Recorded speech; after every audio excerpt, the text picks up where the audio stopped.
ओम शांति। आज का प्रातः क्लास है 23 जुलाई 1968। मीठे मीठे बच्चे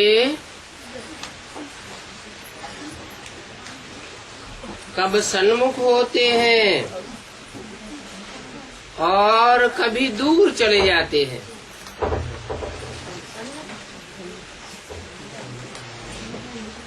जो सन्मुख होते हैं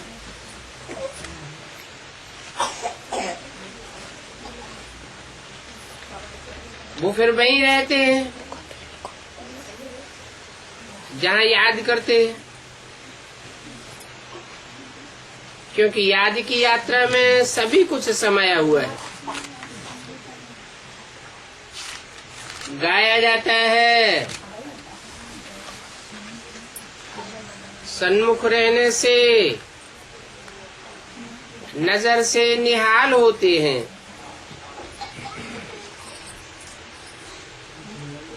क्योंकि आत्मा की नजर जाती है ना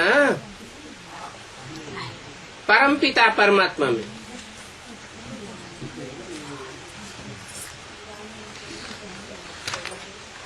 जब परमात्मा बाप में नजर जाती है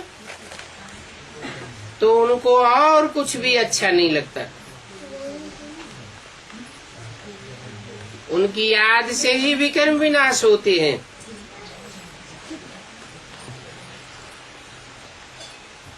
तो बच्चों को अपने ऊपर कितनी खबरदारी रहनी चाहिए, क्योंकि याद न करने से माया समझ जाती है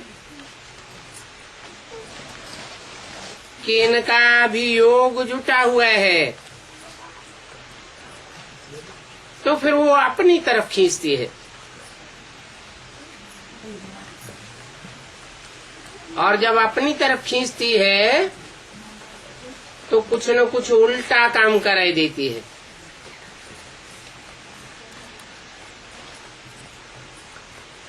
बच्चे जब उल्टा काम कर लेते हैं तो जैसे कि बाप की निंदा कराते हैं।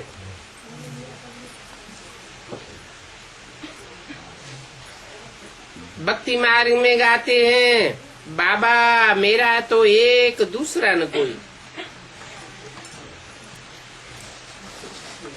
तो इसके लिए भी बाप कहते हैं, बच्चे ये मंजिल बहुत ऊंची है। कौन सी? मेरा तो एक बाबा दूसरा न कोई।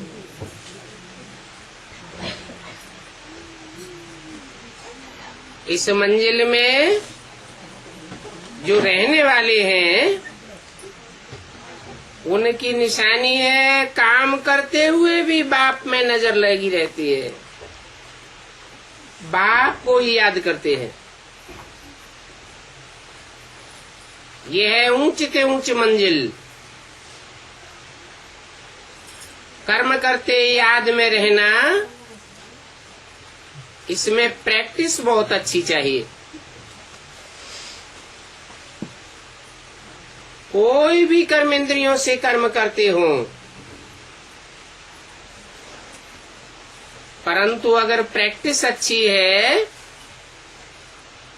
तो याद में रह सकते हैं।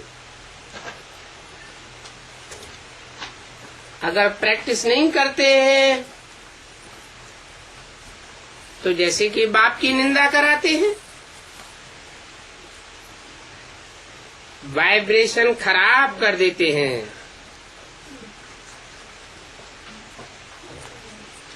उल्टा काम करने लग जाते हैं।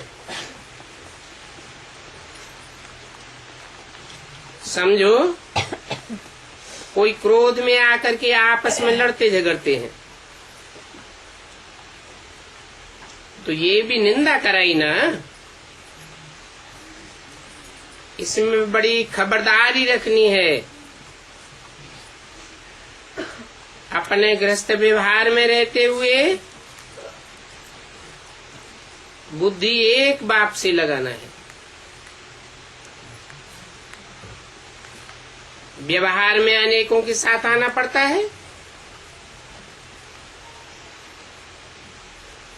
परंतु बुद्धि तो एक बाप में लगानी है ना। ऐसे भी नहीं है कि कोई संपूर्ण हो गया है, नहीं। कोशिश ऐसी करनी चाहिए कि हम ऐसे देही अभिमानी बने। देह अभिमान में आने से कुछ न कुछ उल्टा काम हो जाता है। गोया बाप की निंदा कराते हैं।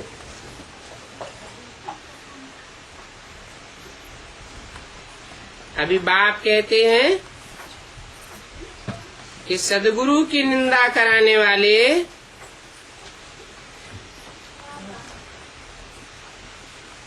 लक्ष्मी नारायण के पास ठौर नहीं पावेंगे।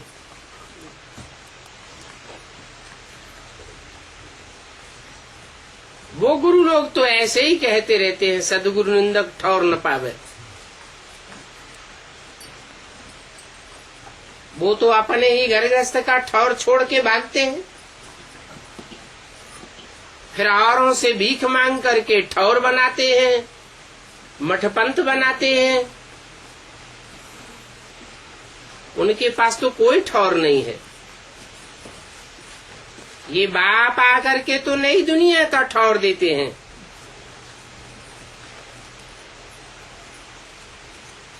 उसके लिए अभी से पुरुषार्थ करते रहो।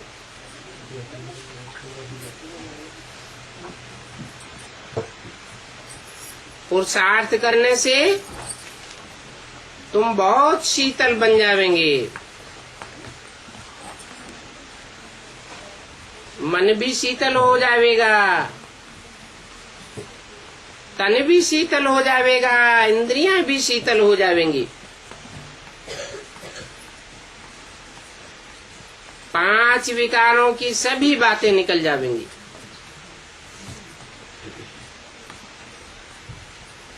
और बाप से बहुत ताकत मिल जाएगी। फिर कामकाज भी करना है। बाप ऐसे नहीं कहते हैं कि कर्मेंद्रियों से कर्म न करो।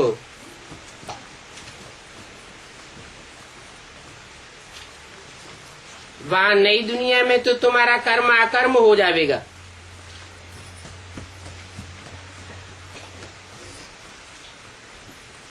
अभी कलयुग में जो तुम कर्म करते हो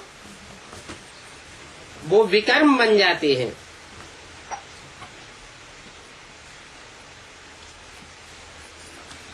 अभी पुरुषोत्तम संगम युग पर तुमको सीखना होता है।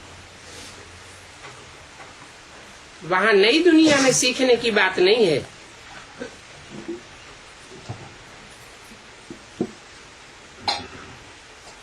यहाँ का सीखा हुआ वहां साथ में चलेगा।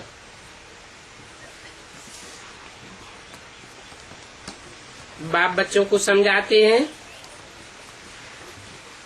बहिर्मुखता में रहना अच्छा नहीं है, इसलिए अंतर्मुखी भव। अंतर्मुखी का मतलब ये नहीं है कि मुख से बोलना ही बंद कर दो, नहीं।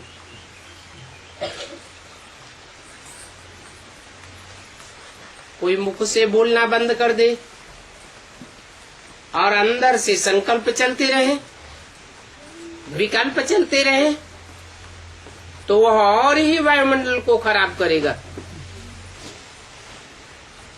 इसलिए अंदर और बाहर दोनों प्रकार का मौन चाहिए।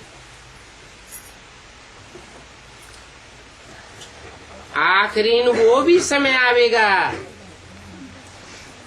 जब तुम बच्चे अंदर और बाहर दोनों से अंतर्मुखी हो जाएंगे। सिवाय बाप के और कुछ भी तुमको याद नहीं आवेगा।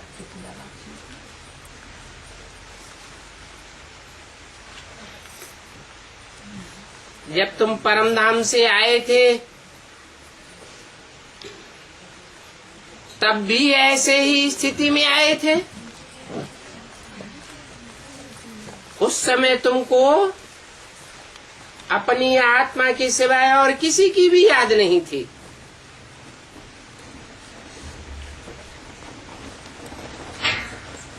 गर्भ से भी जब बच्चा बाहर निकलता है तो पता पड़ता है ये हमारा बाप है, ये हमारी माँ है, ये फलाना है। तो फिर अब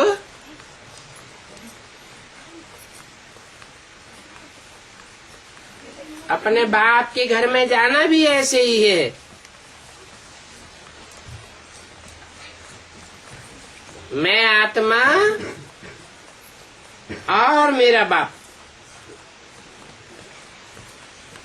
उनके सिवाय और कोई की भी याद बुद्धि में न बैठे। बल टाइम पड़ा है, परंतु फिर भी पुरुषार्थ तो एड़ी चोटी का करना है।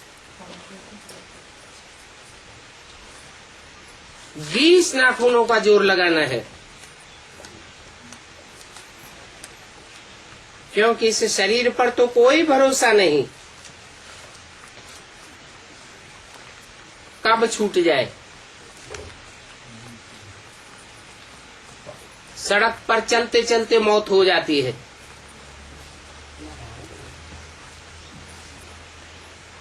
तो बच्चों को कोशिश करते रहना चाहिए, ऐसी कोशिश करें जो घर में भी बहुत शांति बनी रहे, कोई प्रकाश का कलेश न होने पावे। नहीं तो घर मोहल्ले वाले सभी कहने लग पड़ेंगे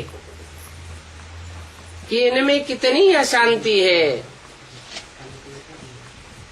और ये अपन को शांति के सागर के बच्चे कहते हैं।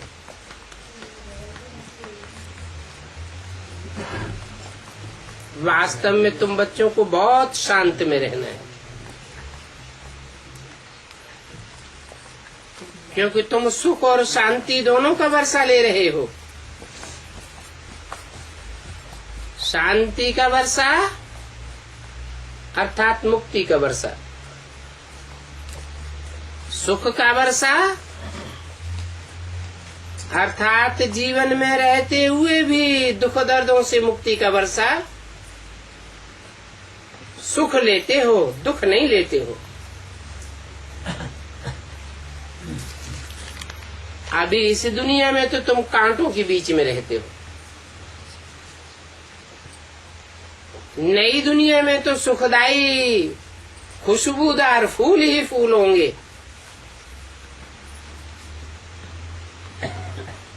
अभी तुम सुखदायी फूलों के बीच में नहीं हो, तो भी दुख देने वाले कांटों के बीच में रहते हुए भी तुमको फूल बनना है। कांटों के साथ रह करके कांटा नहीं बनना है।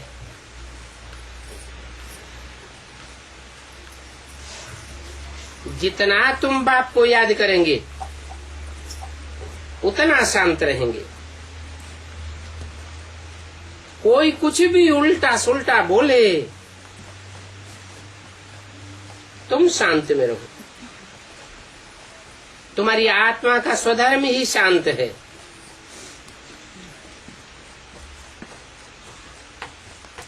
आत्मा है ही शांत स्वरूप।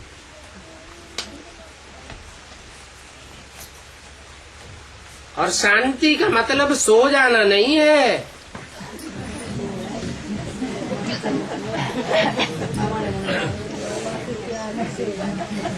आत्मा जब अपनी असली शांति स्वरूप में टिक जावेगी तो निद्राजीत बन जावेगी और शांत स्वरूप भी रहेगी। आत्मा है ही शांत स्वरूप।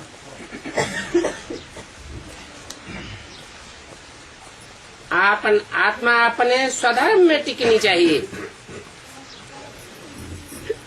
तुम जानते हो, हमको अभी अपने उस घर में जिसे शांति धाम कहा जाता है वहां जाना है।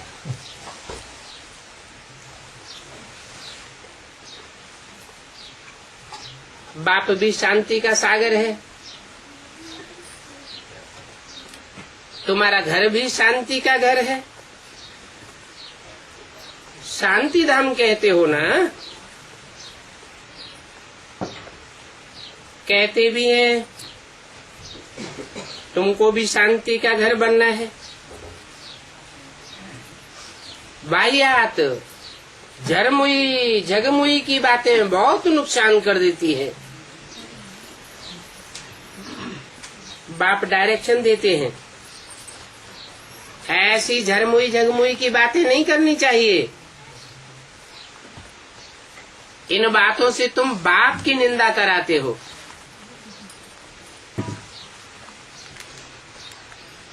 शांति में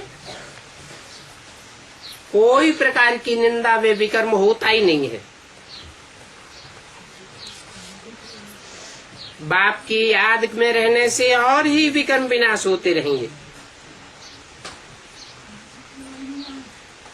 अशांत न खुद होना चाहिए और न दूसरों को अशांत करना चाहिए। नहीं तो तमो प्रधान आत्मा खुद भी अशांत होती है और औरों को भी अशांत करती है।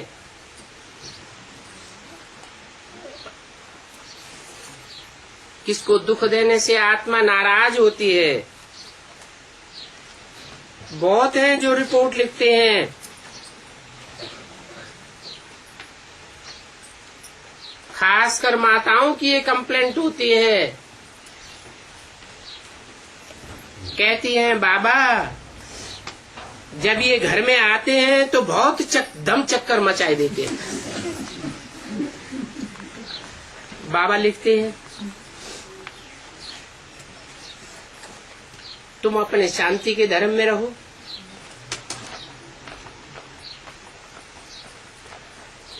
हातम ताई की कहानी भी है। उनको कहा मुख में मुलहरा डाल दो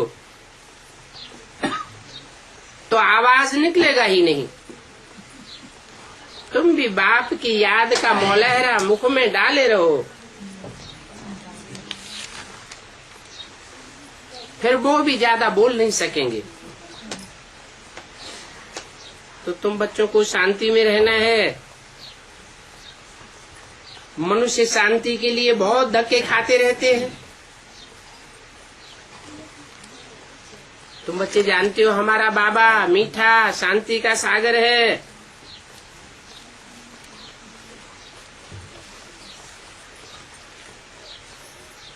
शांति की प्रैक्टिस कराए कराए सारे विश्व में शांति कराए देते हैं।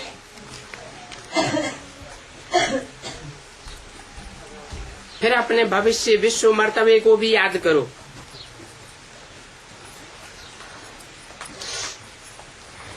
बानवी दुनिया में होता ही एक धर्म है,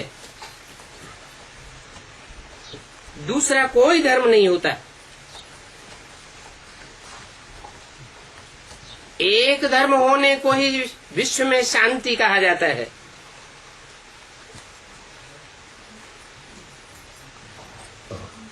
एक धर्म हेवन कहा जाता है।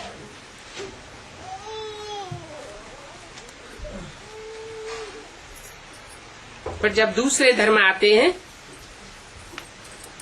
तो हेवन की जगह हंगामा हो जाता है। अभी देखो दुनिया में कितनी अशांति है। तुम बाप का वर्षा सारे विश्व का राज्य लेते हो, तो वहां एक धर्म होने के कारण कितनी शांति रहती है। अभी तुम समझते हो कि हमारा तो घर ही शांति धर्म है, क्योंकि हमारा स्वधर्म ही शांत है। ऐसे तो कोई नहीं कहेंगे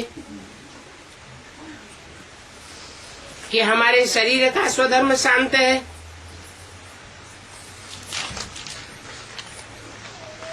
आत्मा अविनाशी है तो उसका स्वधर्म शांत है, शरीर तो विनाशी है। विनाशी धर्म का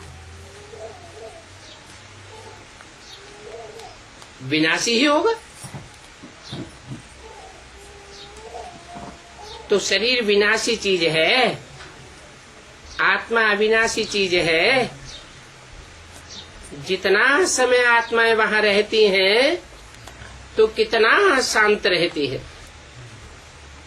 वहां शरीर तो नहीं होता। यहाँ तो सारी दुनिया में अशांति ही अशांति है, इसलिए शांति मांगते रहते हैं। परंतु कोई चाहे सदैव शांति में रहे, ये तो हो ही नहीं सकता। बल 63 जन्म कोई वहां रहा पड़ा रहे, नीचे आवे ही नहीं, फिर भी आना तो जरूर पड़ेगा ना।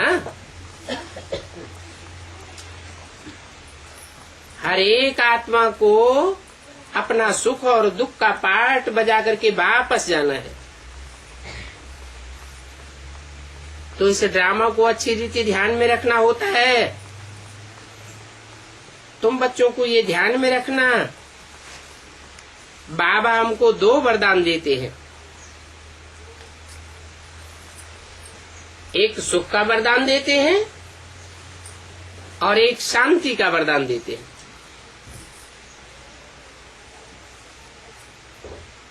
जिनमें मैं प्रवेश करता हूं, इनकी आत्मा भी बैठ सुनती है।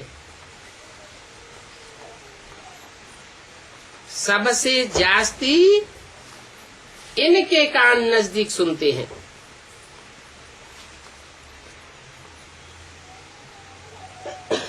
इनका कान मुख के नजदीक है ना। तुम्हारा कान तो फिर भी इतनी दूर है। इनका तो मुख, इनका कान बिल्कुल नजदीक है। ये झट सुन लेते हैं। बाकी सुन तो लेते हैं, फिर भी इनके सुनने और समझने में अंतर पड़ जाता है।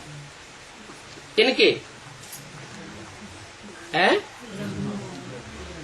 ब्रह्मा और प्रजापिता के सुनने और समझने में अंतर पड़ जाता है। ब्रह्मा को बाबा बेबी कहते हैं। ब्रह्मा है बेबी बुद्धि, तो उतनी जल्दी समझ नहीं सकता है। सुनते तो हैं लेकिन समझ नहीं सकते।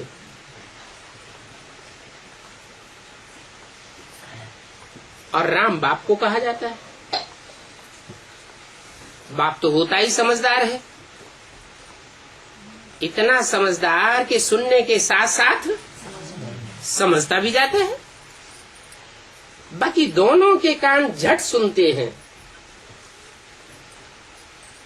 तुम्हारे कान इतनी जल्दी सुनते भी नहीं। 70 साल हो गए सुनते सुनते, अभी तक सुनते ही नहीं।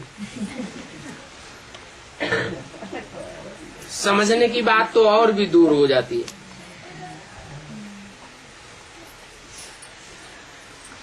चाहे तो सभी बातें समझ सकते हैं। बाप कहते हैं मीठे मीठे बच्चों, और मीठे मीठे तो सभी को कहते हैं, क्योंकि बच्चे तो है ना। तुम भी जानते हो जो भी जीव आत्माएं हैं वो सभी बाप के बच्चे अविनाशी हैं।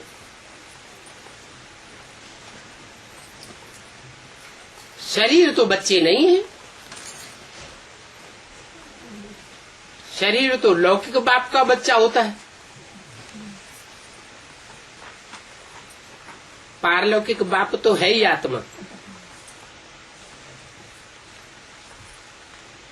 और सदैव आत्मा है। उसके बच्चे भी आत्मा ही हैं। बाप अविनाशी तो बच्चे भी अविनाशी हैं। तो बाप अपने बच्चों से ही वार्तालाप करते हैं। कौन से बच्चों से? है जो अविनाशी बच्चे हैं। अविनाशी का मतलब पूरे 84 का चक्र लगाने वाले हैं। जो आत्माएं कम चक्कर लगाती हैं, कम जन्म लेती हैं, उनके लिए कहेंगे कुछ न कुछ देहाभिमानी बने रह जाते। और तुम तो पूरे आत्माभिमानी बन करके वापस जाते हो। तो बाप अपने बच्चों से वार्तालाप करते हैं, माना आत्मिक स्थिति में रहने वाले बच्चों से वार्तालाप करते हैं।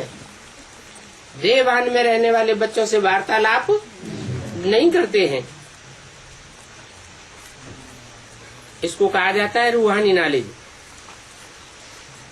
ये रूहानी नॉलेज रूह की स्टेज में स्थित रहने वाले बच्चों के पल्ले पड़ती है, और सुप्रीम रूह बैठ तुम रूहों को ही समझाते हैं। रूहानी बाप का प्यार रूहों के प्रति है। जो भी है वो सभी बच्चे रूह हैं। बल अभी तमो प्रधान बन गए हैं, फिर भी बाप तो जानते हैं। जब ये घर में थे, परमधाम में थे, तब तो सतो प्रधान थे। अभी तमो प्रधान बन गए हैं। तो बाप तो सभी बच्चों को रास्ता बतलाते रहते हैं, चाहे तमो प्रधान बन गए हैं और चाहे पुरुषार्थ करके सात्विक स्टेज में आए हैं। बाकी वरदान देने की बात नहीं है, रास्ता बताने की बात है। ऐसे नहीं कहते हैं कि धनवान भव, धन धान्य से भरपूर हो जाओ, क्योंकि जानते हैं दुनिया का विनाश होने वाला है, तो धन धान्य सब खलास होने वाला है या रहेगा? वो तो सब खलास हो जाएगा। ऐसे भी नहीं कहते कि आयुष्मान भव। क्यों? क्योंकि जानते हैं कि कुछ ही वर्षों में सारी दुनिया की आयु खलास हो जाएगी। तो आयुष्मान भव का भी वरदान नहीं देते हैं। सतयुग में तुम थे, आयुष्मान भी थे, धनवान भी थे, परंतु बाबा अभी आशीर्वाद नहीं देते। ये आशीर्वाद तो गुरु लोग देते रहते हैं, आयुष्मान भव, धनवान भव। बाप तो बतलाए देते हैं कि ये दुनिया भस्म होने वाली है, इसमें किसी का धन नहीं रह जाएगा। ये तुम्हारा आखिरी जन्म है, सबकी आयु खलास होने वाली है। तो बाबा से कभी कृपा अथवा आशीर्वाद नहीं मांगना है।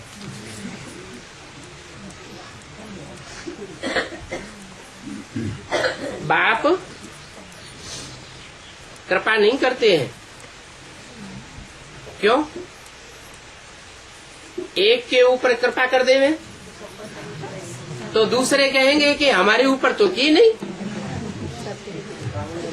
तो ये तो पार्शियलिटी साबित हो जाएगी। बाप कोई पक्षपाती थोड़े ही है, इसलिए बाप तो रास्ता बताते हैं। अब जो उस रास्ते पर चले सो प्राप्ति करे। तो बाप टीचर भी है, और ये बात पक्की पक्की याद रखनी है कि बाप तो पढ़ाई पढ़ाते हैं, रास्ता बताते हैं, कृपा करना, आशीर्वाद करना ये बाप का काम नहीं है।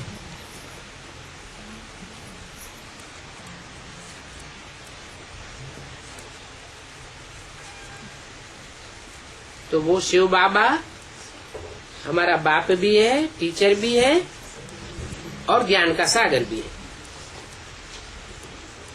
बाप ही बैठ करके अपना और रचना के आदि मध्य अंत का राज सुनाते हैं, जिससे तुम चक्रवर्ती राजा बन जाते हो।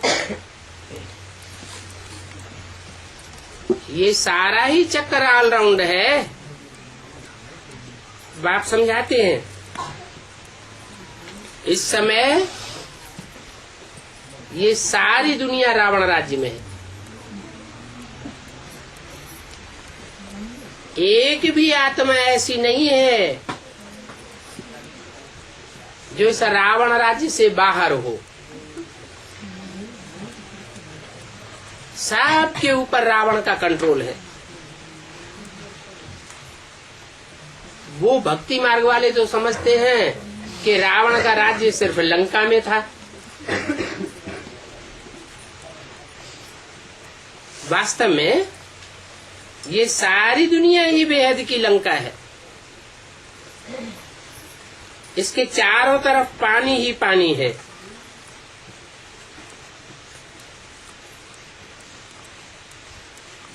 बाप आते हैं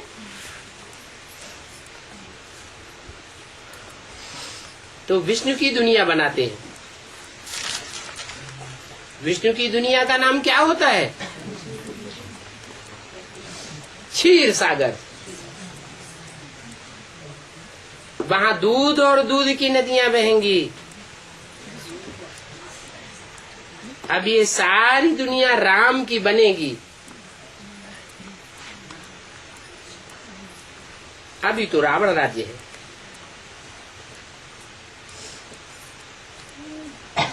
बल कहते हैं लंका सोने की थी। सोना तो बहुत होता है। एक मिसाल भी बताते हैं, ध्यान में गया, वहां सोने की ईंटें देखी। जैसे यहाँ मिट्टी की ईंटें देखते हैं, वहां सोने की ईंटें होंगी। तो ख्याल किया जाता है कि वहां से हम सोना ले आवे। जैसे कि नाटक बैठ बनाते हैं। अब ये भारत तो नामी ग्रामी है, क्योंकि और खंडों में इतना सोना हीरे जवाहरात नहीं होते हैं जितना भारत में होता है। भारत की भारी महिमा है। फिर भी बाप कहते हैं मैं सिर्फ भारतवासियों की सदगति नहीं करता हूँ, खास भारतवासियों की और आम सारी दुनिया की सदगति करता हूँ। सभी को वापस ले जाता हूँ। तो बाप अभी आए हैं गाइडेंस करने के लिए। तीर्थों में जाते हैं, वहां गाइड होते हैं ना, वो तो है हद के गाइड। ये बाप तो बेहद का गाइड है। कहते हैं चलो बच्चे अभी घर चलो, बेहद के घर में जाना है। सो बेहद के घर का रास्ता कोई जानता नहीं है। मैं तुमको उस बेहद के घर में जाने का रास्ता बताता हूँ। सभी आत्माओं के पंख टूटे हुए हैं, मैं आकर के ज्ञान योग के पंख तुमको देता हूँ, जिन पंखों से उड़ करके तुम ऊंची स्टेज में जावेंगे और पति से पावन बन जावेंगे। क्योंकि पावन बनने बगैर तो कोई वापस जा ही नहीं सकता है। और पतितों को पावन बनाने वाला एक ही बाप है, एक के सिवाय और सब इस दुनिया में पतित बनाने वाले हैं। पावन बनाने वाला कोई है ही नहीं। इसलिए बाप का ही नाम है सदाशिव। शिव माने कल्याणकारी। एक शिव ही कल्याणकारी है और बाकी तो सभी क्या कल्याण ही करते हैं। इसलिए 63 जन्म से भक्ति करते आए, भक्ति करते करते भी इसी दुनिया में पड़े हुए हैं। दुनिया में दुख दर्द और ही बढ़ते जाते हैं। वापस तो कोई शांति की दुनिया में जा ही नहीं सकता। ये ला नहीं कहता है। ये जो भक्ति मार्ग में कहते हैं कि ज्योति ज्योति समाया, पार निर्वाण गया, बुद्ध पार निर्वाण गया, महावीर पार निर्वाण गया, ये सब झूठी बातें हैं। अगर पार निर्वाण कोई गए होते, निर्वाण धाम में कोई वापस गए होते, तो दुनिया की आबादी कम होने लगती या बढ़ती जाती? आबादी तो बढ़ती ही जाती है। तो पार निर्वाण तो कोई जाता ही नहीं। फिर कहते हैं स्वर्ग पधारा।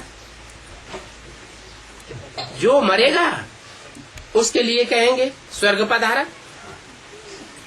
अब ऐसे स्वर्ग में पधारते जावेंगे, अमर लोक में जाते जावेंगे, तो ये दुनिया तो खाली हो जानी चाहिए। दुनिया खाली हो रही है कि और ही जनसंख्या बढ़ रही है? ये सभी गपोड़े हैं जो कहते हैं स्वर्ग पधारा, पार निर्वाण गया, ज्योति ज्योति में समाया। बाप कहते हैं ये दुनिया तो एक अविनाशी नाटक है। जैसे वो विनाशी नाटक होते हैं, तो जब तक नाटक पूरा न हो, ड्रामा पूरा न हो, तो रंगमंच पर एक्ट करने वालों की संख्या बढ़ती जाती है या घटती जाती है? बढ़ती जाती है। ऐसे ही ये दुनिया भी एक रंगमंच है, नाटकशाला है। इसमें तो परमधाम रूपी घर से आने वाली नाटककारों की संख्या बढ़ती ही जानी है और अंत तक बढ़ती रहेगी।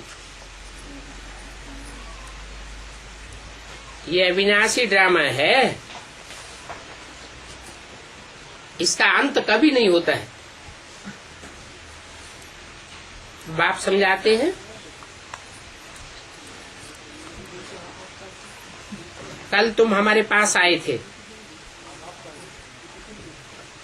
राजयोग पढ़ रहे थे, तो तुम जानते हो कि भगवान बाप राजयोग सिखाए राजों का राजा बनाते हैं।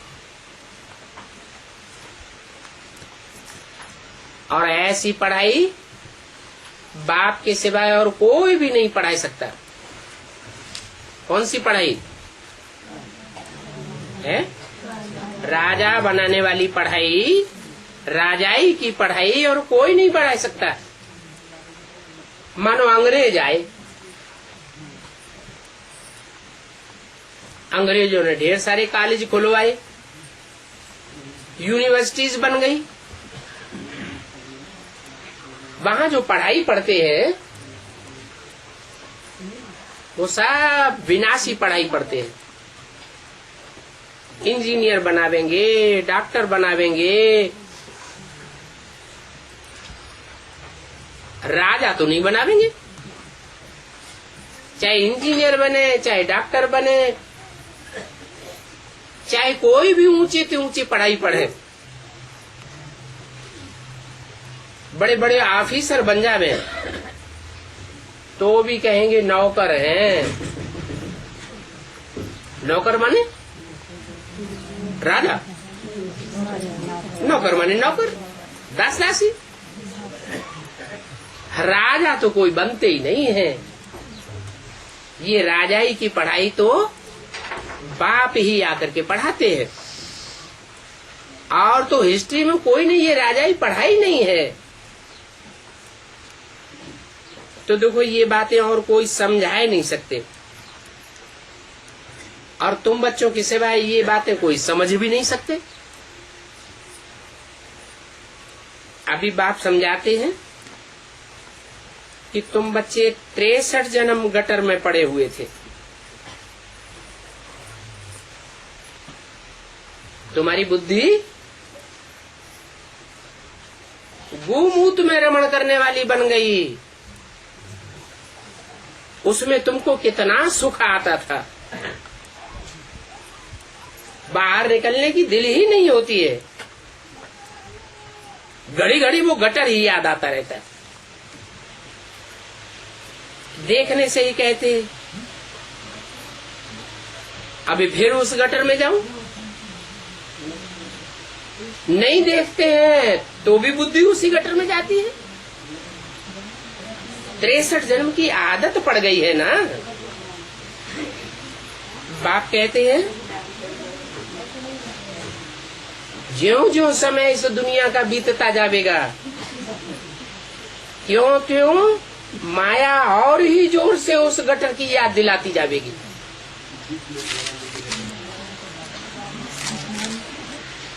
दुनिया ऐसी हो जाएगी जैसे बंदरों की दुनिया।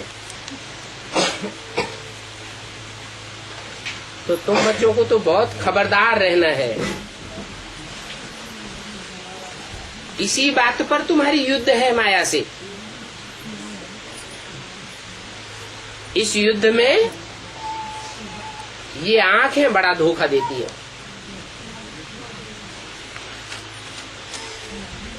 देखने से ही एकदम रफू चक्कर हो जाते हैं। तो इन आंखों को कब्जे में रखना है।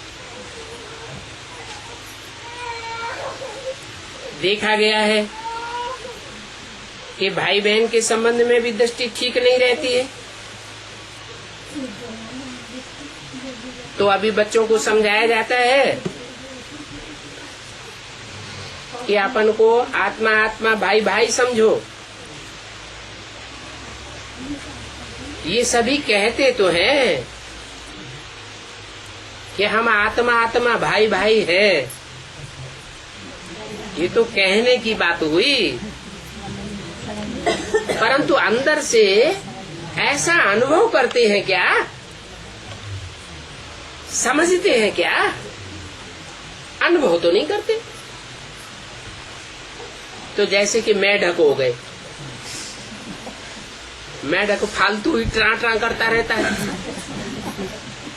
ऐसे ही बाप को 70 साल पढ़ाते पढ़ाते हो गए, अभी भी गीत गाते रहते हैं। हम हैं आत्मा, तुम हो आत्मा, आपस में भाई भाई।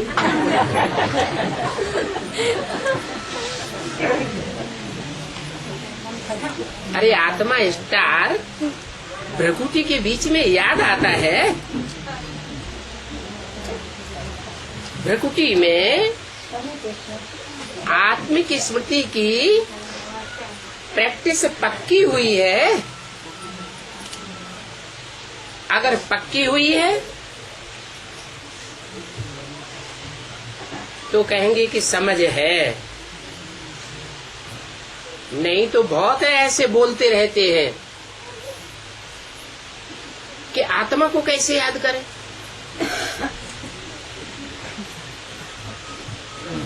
हमें आत्मा दिखाई नहीं पड़ती। अरे आत्मा देखने की चीज है, इन आंखों से देख सकते हैं, या अनुभव करने की चीज है। तो देखो अर्थ कुछ भी नहीं समझते हैं। जैसे कि मेढक,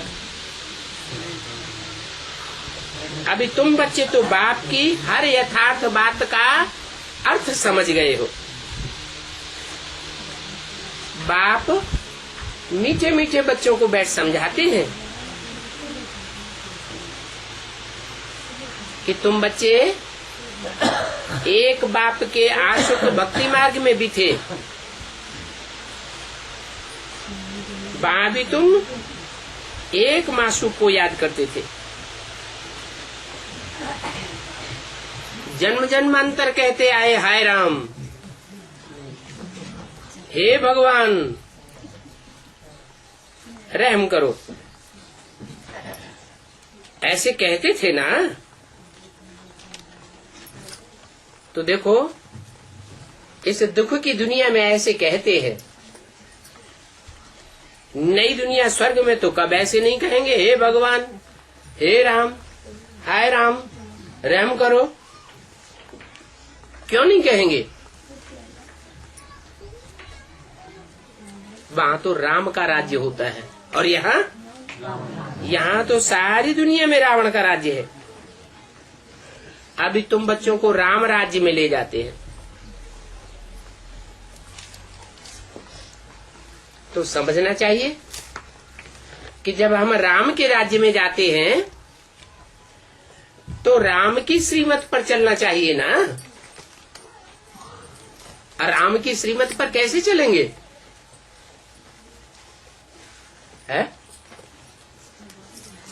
अरे राम को पहचानेंगे तब श्रीमत पर चलेंगे कि बिना पहचाने श्रीमत पर चलेंगे? राम को पहचानेंगे तो राम की मत पर चलेंगे। अभी तुमको राम की मत मिलती है, जिसको ईश्वरीय मत भी कहा जाता है। फिर सत्युग त्रेता में तुम्हें मिलेगी दैवी मत। ईश्वरीय मत है ऊंचे चढ़ाने वाली, और दैवी मत हो चाहे मनुष्य मत हो, वो सब नीचे गिराने वाली है। ऊंचा चढ़ाने के लिए तुमको सिर्फ अभी मत मिलती है, और अभी तुम राम को पहचान सकते हो। फिर राम की पहचान न सतयुग में होगी, न त्रेता में होगी, न द्वापर में, और न कलयुग में। राम कृष्ण की आत्माएं तो इस दुनिया में होंगी, कोई न कोई रूप में पार्ट बजावेंगी, परंतु तुम उनको पहचान नहीं सकेंगे। तो ये कल्याणकारी संगम युग है। इस कल्याणकारी संगम युग को कोई नहीं जानते हैं, क्योंकि सभी को बताया हुआ है कि कलयुग तो अभी छोटा बच्चा है। कलयुग को सिर्फ अभी 5000 वर्ष हुए। तो ऐसी गलत फहमी में मनुष्य गुरुओं ने डाला हुआ है। कहते हैं सृष्टि के तो लाखों वर्ष पड़े हुए हैं। कितने घोर अंधियारे में दुनिया में बारूद का ढेर लगा पड़ा है। हजारों हजार तादाद में एटम बम बन चुके हैं। दुनिया बारूद के ढेर पर खड़ी हुई है, और उन मनुष्य गुरुओं ने तुमको सुलाई दिया क्या कहकर कि दुनिया तो लाखों वर्ष है। बाप कहते हैं ये सभी शास्त्रों की बातें हैं, घोर अंधियारा। ये शास्त्रों का भूसा मनुष्य गुरुओं की मत पर निकला है। बाप आकर के ज्ञान का सोझरा करते हैं। भक्ति मार्ग में भगवान को पाने के लिए बहुत धक्के खाते हैं। मंदिर में जावेंगे, टिकाने में जावेंगे, मस्जिद में जावेंगे, गिरजाघर में जावेंगे, एक एक गुरु के पास जाते रहते हैं। समझते हैं ये भगवान का रूप है, परंतु भगवान तो मिलता ही नहीं। ठोकरें खाते रहते हैं। कितने धक्के खाते हैं भगवान को पाने के लिए। और यहाँ संगम युग में तुमको कितना सहज बाप मिल जाता है। 63 जन्म तुमने धक्के खाए, तो बाप बैठ समझाते हैं, मीठे मीठे बच्चों, ये दुनिया 63 जन्मों से भक्ति मार्ग का अंधियारा फैलाने वाली बनी है। अभी मैं तुमको ज्ञान के सोजरे में ले जाता हूँ। 63 जन्म तुम्हें भगवान नहीं मिला, भगवान का परिचय नहीं मिला, भगवान का साथ नहीं मिला। अभी मैं तुम्हें अपना और अपनी रचना का, सृष्टि के आदि मध्य अंत का पूरा परिचय देता हूँ।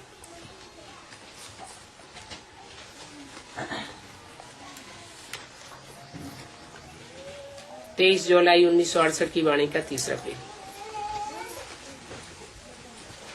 तो बाप कहते हैं इस भक्ति मार्ग की भी ड्रामा अनुसार नूद है। फिर ये भक्ति मार्ग फिर भी होगा। अभी तो तुम्हारी बुद्धि में बैठ गया है क्या कि अभी तो हमें भगवान मिल गया है, अभी हमें भटकने की दरकार नहीं है। जिनको नहीं मिला है उनकी बुद्धि अभी भी भटकती रहती है। इस पार्टी में जावेंगे, उस पार्टी में जावेंगे, तो क्या कहेंगे, बुद्धि भटकी हुई है या ठहर गई है? भटकी हुई है। तुम तो कहते हो हम तो जाते हैं शिव बाबा के पास। कोई तुमसे पूछते हैं कहाँ जाते हो, तो तुम क्या कहेंगे? हम तो जाते हैं शिव बाबा के पास, बाप दादा के पास। परंतु इन बातों को तुम ब्राह्मण बच्चे ही समझते हो। कोई मनुष्य तो इन बातों को समझ नहीं सकता। तुम तो ब्राह्मण बन गए हो, ब्रह्मा की औलाद बन गए हो, तो तुमको पता है। मनुष्यों का तो मन भटकता रहता है, इसलिए उनको मनुष्य कहा जाता है। तुम कहते हो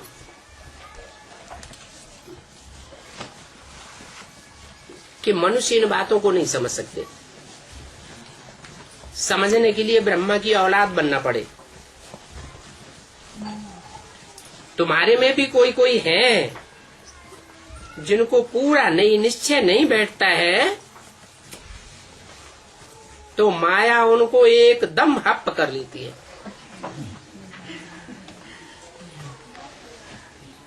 इसके लिए शास्त्रों में कहानी बनाई हुई है।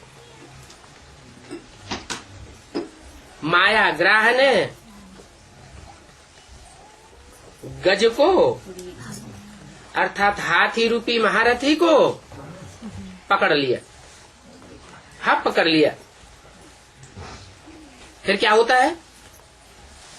आश्चर्यवत कथंती सुनंती और भागंती हो जाते हैं। भगवान का ज्ञान सुनते हैं दूसरों को कथंती कहते हैं, सुनते भी हैं, सुनंती कथंती, और फिर आश्चर्यवत भागंती हो जाते हैं। पुराने पुराने जो भी चले गए हैं उनका भी ये गायन है, और अभी अभी नए नए जो निकल रहे हैं वो भी भागंती होते रहते हैं, उनका भी यही गायन है। अच्छे अच्छे महारथियों को माया हराए लेती है। बच्चे बाबा को लिखते हैं, बाबा आप अपनी माया को हमारे पास मत भेजो। बाप कहते हैं, अरे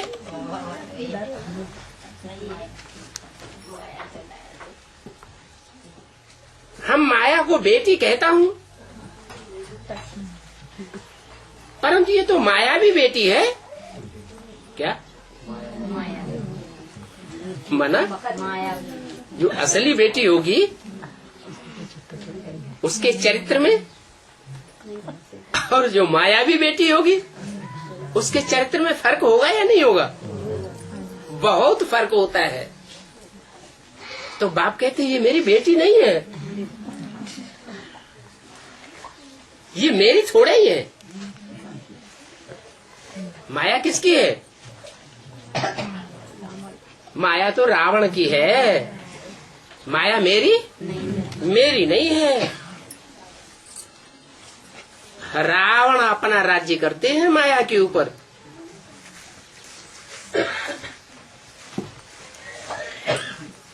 और माया बेटी की एक भुजा नहीं है क्या? हजारों हजार भुजाएं हैं। कभी कोई भुजा से काम करती है, कभी कोई भुजा से काम करती है। इन माया बेटियों के ऊपर रावण का राज्य चलता है। अभी हम तो अपना राज्य स्थापन कर रहा हूं। हमारे राज्य का नाम क्या है? राम राज्य।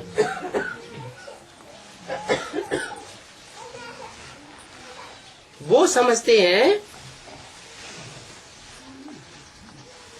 कि यह राज्य परंपरा से चला आया है। बाप भी समझाते हैं ये रावण तुम्हारा बहुत पुराना दुश्मन है, बहुत पुराना दुश्मन है, इसलिए हर वर्ष जलाते रहते हैं।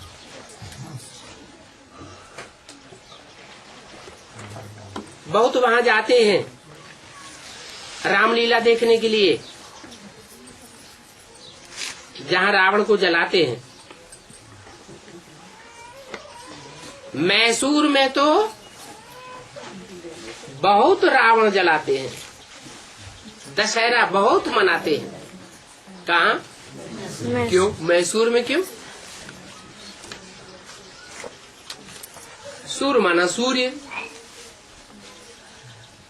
मैसूर में बहुत दशहरा मनाते हैं। रावण को जलाने का बहुत बड़ा पर्व मनाते हैं। मैसूर में क्यों? भारत में और भी तो बहुत शहर हैं, उनका नाम क्यों नहीं लिया? है?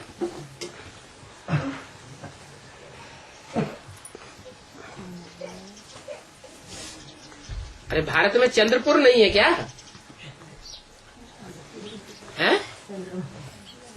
हाँ, चंद्र तो चंद्रवंशी हो गए, और सूर्य में सूर्यवंशी होंगे। राम कौन से वंश का था? सूर्यवंशी था। तो सूर्य क्या करता है? सूर्य तो कचड़े को जलाए देता है, भस्म कर देता है।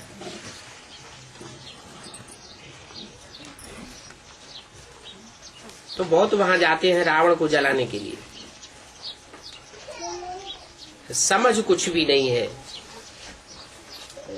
कि मैसूर में रावण को जलाने का इतना बड़ा मेला क्यों मनाते हैं।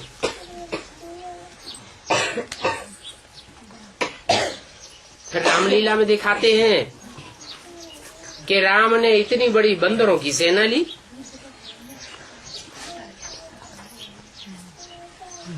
अब किसी देश में बंदरों की सेना कोई ने देखी है क्या? है? बंदरों की सेना बनने लगे तो फिर मनुष्यों को भर्ती करने की दरकार ही नहीं।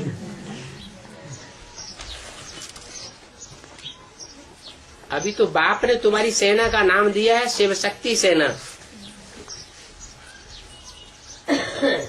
ये कोई बंदरों की सेना है क्या?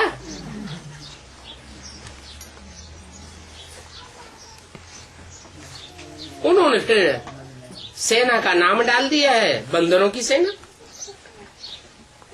तो भक्ति मार्ग में शास्त्रों में बंदरों की सेना नाम क्यों डाल दिया? बाबा तो शिव शक्ति सेना कहते हैं, हैं? माने बाबा झूठ बोलते हैं। बाबा ने शिव शक्ति सेना कहा, ये झूठ हो गया। और उन शास्त्रकारों ने बंदरों की सेना लिख दिया, ये सच्ची बात हो गई है? नहीं तो सच्चाई क्या है? सच्चाई ये है कि बाप तो अच्छा ही अच्छा कह करके अच्छा बनाए देते हैं।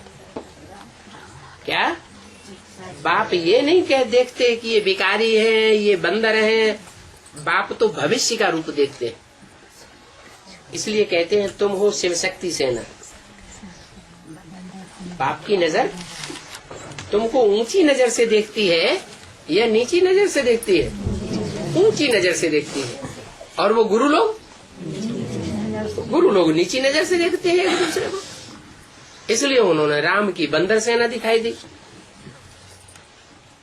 बाप समझाते हैं बरोबर तुम बंदर थे, अभी तुम बंदर से मंदिर लायक बन रहे हो।